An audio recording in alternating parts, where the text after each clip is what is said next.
Welcome to a brand new episode of the Focused Bee Show. Today I'm here with Laura L Bernhard. Laura is a marketer and a podcast consultant. She helps people and entrepreneurs especially, to have successful and profitable podcasts. I was on Laura's show a few months back and I enjoyed the experience so much that I wanted to invite her to come to my show for an exchange. Thank you so much for joining the show, Laura. Thank you so much for having me. I'm so excited. Yes, it's fantastic to have you here. So you've been having your podcast for a bit more than a year, is that correct? Yes. So it was formerly called the No Formula Podcast. I started working on it August 29th, 2019. I know the exact date because I remember I was at work and I had the idea to start a podcast. And then just recently, last week, I changed the whole purpose and the branding of the podcast. And now it's called Marketing Bound Podcast. Amazing. And during this time, you've interviewed so many people. I was going through your podcast. It's amazing to see. And some familiar names and people I know, like Richard Moore, people I follow, like Mark Metry, people like myself, which is nice to see in the list. And I'm wondering, out of all the people you've interviewed, what have been like your major insights, things that you still think about on a daily or weekly basis that have really impacted and changed your life? That is one of my favorite questions because I love talking about self-development. And personally, I think that the podcast changed who I am completely. I think that because I interviewed dozens and dozens of experts in their fields, asking them how they go about their day, asking about how they level up their lives, I have been able to take their advice and implement it myself. So, I think I've learned something from every single episode. I won't lie. The top ones, just one recently, actually, I interviewed someone for Marketing Bound, and he was telling me how he uses Excel sheets and Google Forms. So his name is Scott Ferguson. So shout out to Scott Ferguson. He's great. He told me that on his website, he uses Google Forms. People fill it out, whatever. And then he connects it, which I didn't know. It automatically connects to an Excel sheet. So as soon as someone fills it out, it populates the Excel sheet. And I was like, oh my God, that's great for your guests. And I can show you how to do this later, Katie, because it's such a great tip. And I implemented it into the Marketing Bound website immediately. Because now, let's say I wanted to interview you again, I would send you the form. You would fill everything out. I would have your Facebook, I would have your LinkedIn, I would have your Twitter without me trying to go look for it. And as a podcaster, we have so many tasks that saves so much time. And just in anything marketing for any entrepreneur, that can save you a lot of time. If you want to, if you have a consultation call with somebody, you need to ask them questions first. You send them that form. It populates the Excel sheet right away. Boom. Anyway. That blew my mind. That was one thing. But another thing, actually, in my early interviews, I interviewed Samantha Chris, and now she works in marketing, but she was like a coach before, and she wrote a book. She wrote a book, Bossing Up, and it's one of my favorite self-development books. And I've read like quite a few of the popular ones. It just spoke to me better than all the other ones. So just having that book, and I'm actually rereading it now, and just seeing like, oh, I can do it. Oh, like it was just like a bunch of motivation in a book, right? So that also helped me. But then also one of my earlier interviews, I interviewed Eloise Gagnon. She's a leadership coach. And she just blew my mind. At the beginning of the interview, I remember talking to her about like, oh, how do you do everything that you do? How do you have a family? How do you do this leadership coach? How do you work out? And she's like, if Barack Obama was president and was able to work out every single day for 45 minutes, she's like, I can work out every single day for 45 minutes. you know? So it's just like in every single episode, I have that kind of connection, right? And obviously from your interview as well.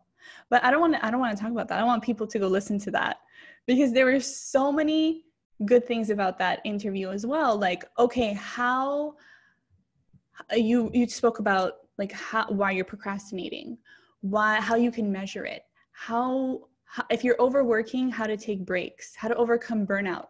Excuse me, that is full of value. So every freaking conversation, I learned something. And that's why after almost 60 interviews, I'm an absolutely different person. So to answer your question in a short way. I love this. I love how powerful it is to have a podcast and how much we learn from each and every guest, and how small things like this Google form and Excel sheet can really change the way you work, save you so much time. I'm all about automation. If there's something that can be done automatically, why waste time on it? It's just sometimes we don't think of it as an option. And so then when someone tells us, it's like why did I not think of this beforehand? And so beautiful the way you said about Barack Obama and what Eloise said about working out, because these changes of perspective that we sometimes have when we're talking with someone, sometimes it's just one sentence and it totally changes the way we look at life or at our business. And that's what I love about having a podcast too. So totally 2,000,000%. Exactly. I already have value from you in like what, 10 minutes. I already know about like this Excel sheet and this interview with Eloise. I'm going to put in the show notes a link to those 3 people you mentioned with the interviews, and also the interview I did with you. It'll all be in the show notes, and probably also the procedure and how people can do this with the Excel sheet. Yeah. So it's amazing. What sort of struggles have you had along the way? Because you started your own podcast, you're also an entrepreneur. Where have you really struggled in this journey? Okay, so actually at the beginning, and recently when I updated my podcast, I realized everything that I did wrong. So I'll talk about the struggles first, and then I'll kind of go through some things that I had to go through. So things I did wrong, or things that I had to go through, is making those little mistakes that you don't realize. So like you pressed the record button as soon as we started, right? I forgot to do that one day. Okay, and that is the most heartbreaking thing ever. Okay, you don't want that to happen to you when you're having such a great conversation. Imagine we had to stop right now and restart and try to get the same story out of me. It was just heartbreaking. So I made like little mistakes like that along the way.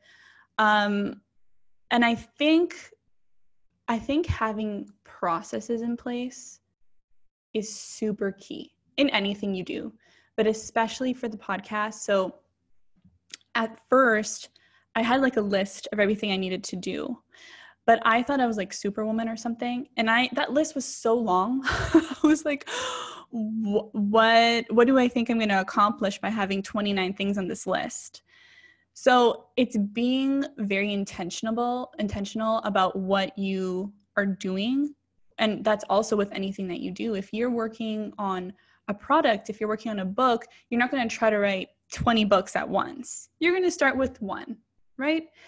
So I know you're working on your book, that was my example.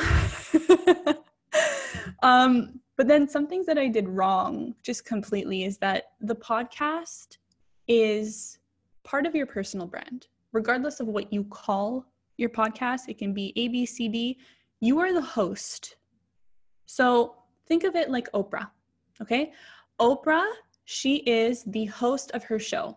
Even if her show wasn't called Oprah, she is what is consistent about the show. The guests are the ones that change week after week after week.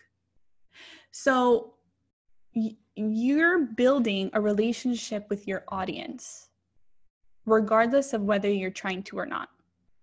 So a big mistake I made was I tried to make every guest the star of the show every single week.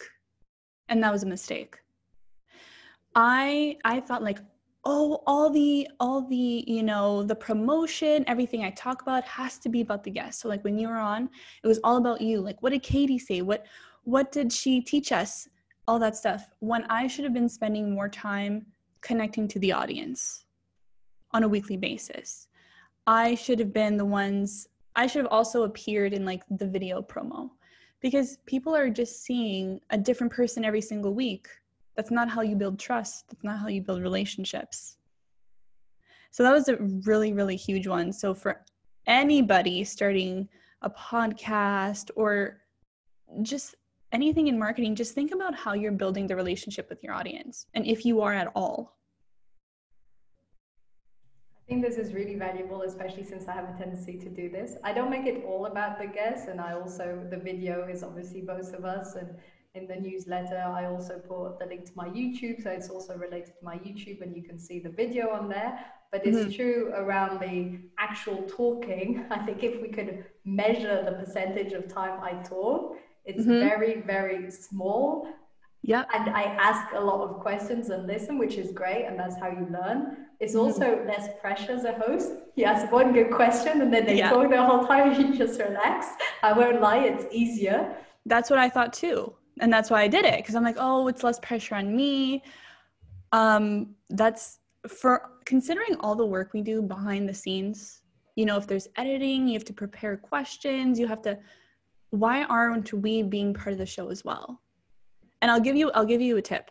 Well, you're kind of already doing this, but for anybody listening, when you have a show and you're the host, so Katie, you're the show, and you just put in your personal experience right now, that's great, because the audience is getting to know you. Even though it's a little bit at a time, you're adding your personal experience. You're developing that trust. People are getting to know you. People are only going to know me for this episode, unless they go to the Marketing Bound podcast, which I highly recommend you do. But other than that, I'm here for a week. You're here every single week. And that was such a big mistake that I realized just like a couple months ago, where someone was like, I don't even remember who told me. They're like, you're the Oprah. I was like, oh no, I'm the worst Oprah ever.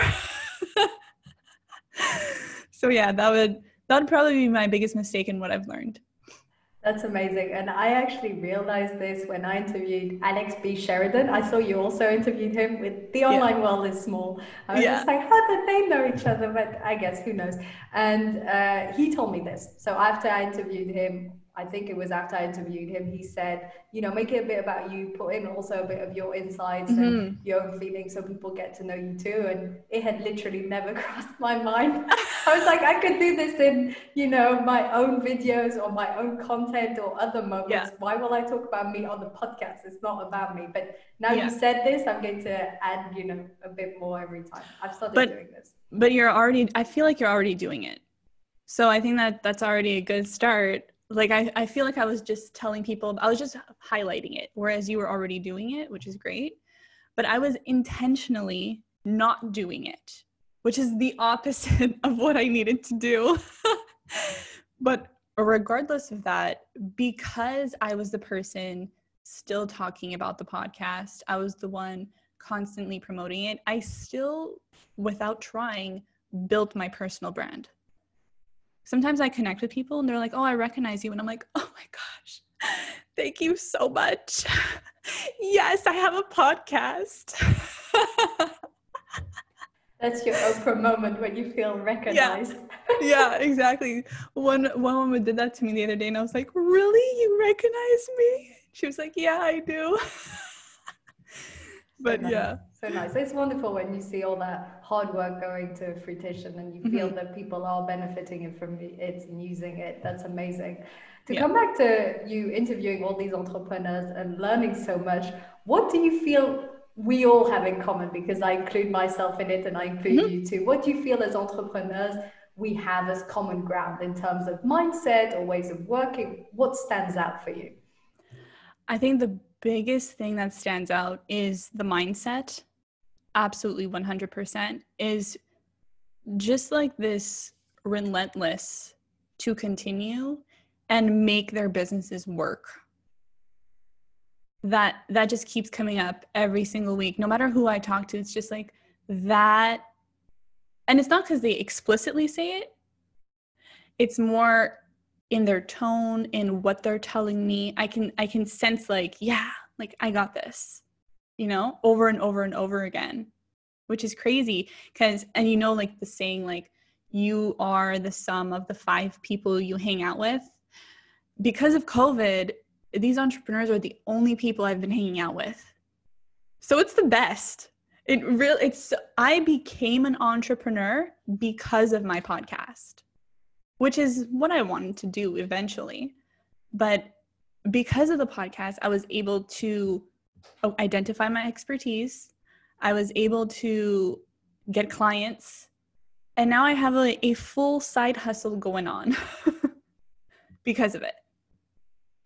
That's amazing. And I love what you said about we are the sum of the 5 people we hang out with the most. It's so beautiful. And in many ways, it's so true. It really impacts the way we think. And I think it's almost on a subconscious level. Sometimes we're not aware of it, but things people are saying, the way they're acting, the way they're reacting, their mindset, we're picking up on all this stuff in the background. And it adds to the way we move, the way we act, the way we think.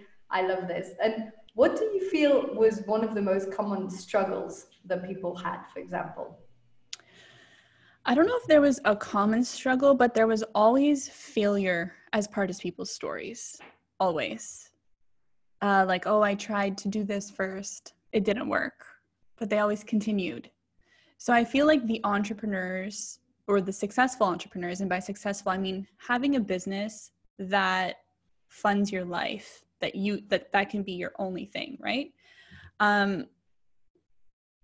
It's just, they all expressed struggle. So as entrepreneurs, I feel like they're the people who have tried over and over again until something worked for them. So that would be it. That's a really nice way of putting it, and that comes across too. And the previous woman I just interviewed, Lily Wong, that I also worked with as a client, and she was describing her trying to start this 5 a.m. morning routine and how after doing it for 3 weeks, she felt super jet lagged and sort of gave up, and then she started again. And when she said that, I just felt this is what it's like for all of us all the time. We try. First time is rarely lucky. It can be sometimes. Second time sometimes doesn't work, etc., until it works. And I think that's the difference between people who are resilient and who aren't. It's how often are you willing to try and innovate and change until it finally works. Definition of an entrepreneur. And how about you? What drives you? What motivates you? Why do you get up in the morning? Why do you do this? I love podcasting. I really do. I feel like before I started my podcast, honestly, I was a very different person. I'll just give you a little summary of Laura pre-marketing bound, okay? So I was not able to get up in the morning. I was not able to stick to things that I wanted to commit to. So if I said I was going to go to the gym, I did not go to the gym. If I said I was going to eat healthy, I did not eat healthy. And then I was always like, oh, why? Why is this not working? You know? And then always having an entrepreneurial mindset, I had so many ideas for businesses. Like, it's absolutely ridiculous. If anybody needs an idea, like, I have a list somewhere because it's dumb on how many ideas I had. Drop shipping, starting a restaurant, like literally from A to Z, I thought of it all. But my biggest thing, I guess, or flaw, is that I never started anything. Never. And the podcast is the first thing that I actually follow through on. Which is crazy, right? Because you're like, oh my God, Laura, you're 27. That's the first thing you follow through on. It's literally the first idea that I follow through on. Crazy. It took me a long time, but I got there. Okay, guys? Yeah, it's crazy. So I'm able to follow through on this, which is the most amazing feeling. And then everything that I love to talk about, and I love to work on myself, right? I remember last year when I was preparing for 2020, you know, everyone had big plans. The only thing I wanted to do was level up as a person. was just become better. And to my surprise, I was able to do that no problem. It was hard, honestly, it was very hard. But I was able to do that because of the podcast. Another example of, my interviews affecting me is I interviewed Scott Rust, okay? When COVID-19 hit, I made it a point to interview people who were affected by COVID-19 or people who can help others who were affected by COVID-19. So I interviewed a habit coach, Scott Rust. And in the end, I ended up hiring him to help me with my habits. Because as I told you guys before, I was the worst. I would go to bed at 1, get up at 11. It was terrible. He helped me so much that now I wake up at 7 every morning. I have a morning routine. I have a nighttime routine. I eat well. So he didn't hold my hand through all those things, but he gave me the tools so that I can improve myself.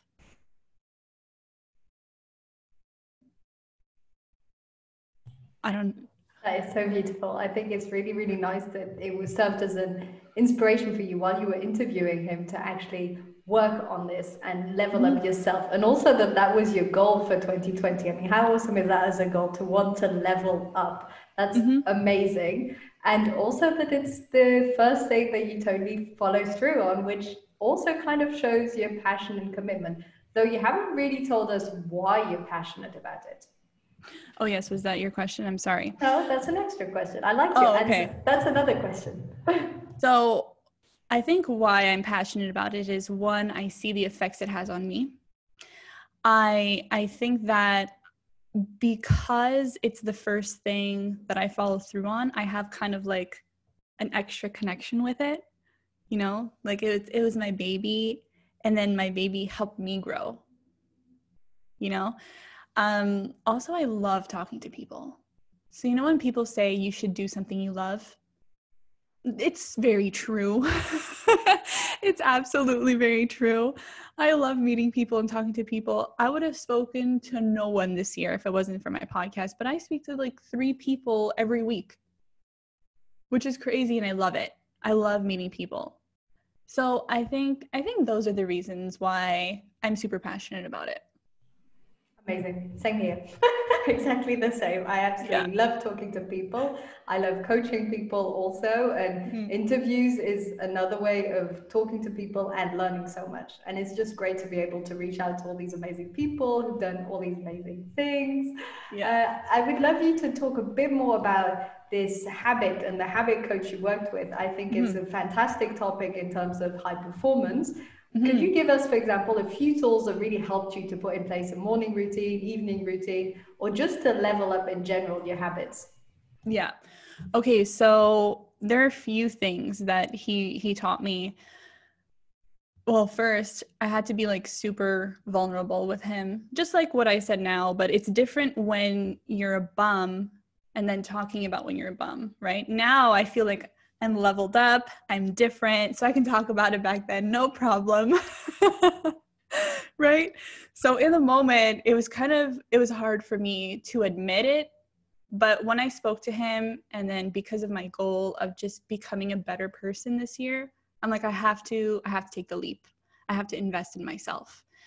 And the podcast made me realize that the biggest issue I had was accountability. Nobody was holding me accountable for any of the ideas I had, so I never followed through on them.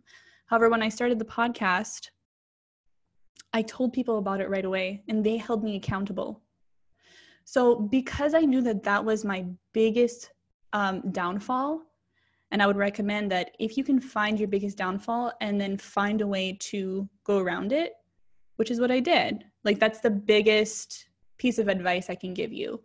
My biggest downfall is that I needed to be held accountable for my actions. So if I didn't get up in the morning, if I didn't go to sleep on time, if I didn't eat well, all those things, the only way I was going to change or improve rather is to have someone hold me accountable. So that's what Scott did. He helped me with that a lot. Well, he had a different way of doing it, but okay, I'll give you an example. I could not get up in the morning. My habit, because as soon as you develop habits, you're just going to keep doing it over and over again, right? So my habit was my phone would ring, my alarm. I would press snooze without even thinking about it. No thoughts in between, just press snooze. It would go off for an hour and a half. Yeah. An hour and a half. So if I had to get up at, let's say 7, I had to set my clock at 5:30 to be able to get up, like be out the door by like 7:30, because it was ridiculous. Yeah, it was terrible. Anyway, so he's like, it's going to take time to change your habits. And that is a really good tool to understand, because you can't make 4 or 5 changes in a week. That's not going to work. So he said, we're going to take one thing. We're going to work on that one thing. So the first thing was me pressing snooze for an hour and a half. He said, one thing I want you to try is put your phone far away so that you have to get up and go to your phone. Okay. He's like, try that. And that worked for a while until it didn't work, because I would go right back to bed. He's like, okay, if you don't get up right away, he's like, you have to donate money to a cause that you don't believe in. And I was like, what? He's like, yeah, isn't there like a group or something that are like anti-women? He's like, you're gonna donate to them. Yeah. He made it really difficult for me to want to press snooze. And after that, I never pressed snooze. I got up. Because he's like, you have to donate like $20 every time you press snooze. And if you don't get up every single day, he's like, I'm going to hold you accountable for it. I was like, oh my God. So I needed that person to hold me accountable for it. And he gave me the tools to be able to change one thing at a time. So he helped me for like 8 weeks, but technically it took me like 6 months to change all my habits, right? I just implemented the same tools. So because he's like, only when you get used to one thing can you start another one. So I remember him trying that one at first, and I'm like, Scott, this one's going to take me a long time. I'm like, can we start another habit that I can work on, that I can at least try and see if I can change? And he's like, okay, fine. We'll try another one too. And he said, have a nighttime routine. And I was like, wow, nighttime routine? Who the hell has a nighttime routine? Guys, it's super important and very helpful. He said, shut off your screen at 10, be in bed by 11. I was able to implement that in a week. It was so helpful, and I still do it. So I was able to change that. At first it was hard because I'm used to like, oh, let's see how much I can do tonight. Let's work and see how many podcasts I can edit, how many things I can do. No, don't do that. Shut off your screen at 10, relax, calm down, go to bed at 11. That one was really easy. And then once I got that one right, and we did like a few more, then I really started working on the morning one. That one took me months though, I won't lie. Because I would like figure out ways around it. Like I wouldn't press snooze, I would just stay in bed. But I'm like, I didn't press snooze. So I think those are the biggest ones. So just to summarize, because I've been talking a lot, it's doing one habit at a time, making sure you develop that habit before moving on to another one, and prioritizing your sleep. I think that one, like if I can summarize what I just said, it's that I was prioritizing my sleep instead of working at night. And because of it, because I was doing that over and over again, that's what allowed me to wake up early in the morning, because I was still getting 8 hours of sleep. Yes, I love this. And I love how you said one habit at a time. I think it's very common for high achievers to want to do it all in one go. I remember I used to be exactly like this, want to, this week will be different and I'll do the meditation and yoga. And I would condense all the habits I wanted to do. And it took me, I'm wondering if it was months or years to realize that didn't work. And when I read Atomic Habits by James Clear, and there were other things, then I thought, no, one habit at a time, and one habit small. Start with 2 minutes of meditation every day. And you can do 5, then you can, do 10, then you can add exercise. So I love what you said about one habit at a time, and also about the importance of sleep. I also struggled a lot to wake up in the morning in the past. Not an hour and a half snooze, but it's good. It's good to know the different levels of struggle. And I love how open you are about this, because I'm sure there are a lot of listeners that can identify with either the struggle of getting up or hitting the snooze button, and you're giving them ideas and technique. Yeah. Like putting the alarm clock, further away. Or, in my case, I have an alarm clock or the phone, and putting, not snoozing it. And if you do, having someone to hold you accountable that you'd have to donate to a charity you don't believe in. Yeah. I read about this already once. So when you told me this, it came back to me. So yes, that's a pretty strong thing. Yeah. Yes. Yeah, because I was not listening. So he was like, "Oh yeah, I'm gonna show you." and then he said that. I was like, "Okay, I'll listen." That's amazing. And then it makes such a difference when you have a strong morning routine and evening routine, because it's true. Generally, our sleep begins the evening before. So if you committed the evening before to at least going to bed earlier, it's easier to get up, right? Yeah. That's how And it works. because I don't have my phone in my room, now I leave it completely in another room. And I close my screens at 10, and that includes my phone. I don't go on my phone after. I am in a much better place to just fall asleep faster. And if I can't fall asleep, I don't roll over and go on my phone, which is so great. I just lie there, and then eventually I fall back asleep. Exactly. Amazing.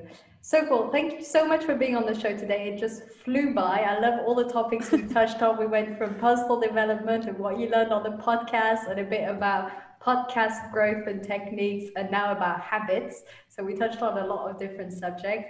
Thank you for being here, Laura. And where can people find you? So anybody can add me, Laura L Bernhard, on LinkedIn, but definitely check out marketingbound.com. I have my podcast there and a bunch of marketing tips for entrepreneurs. Amazing. Thank you so much for being here, Laura. Thank you. Thanks for having me. Thank you.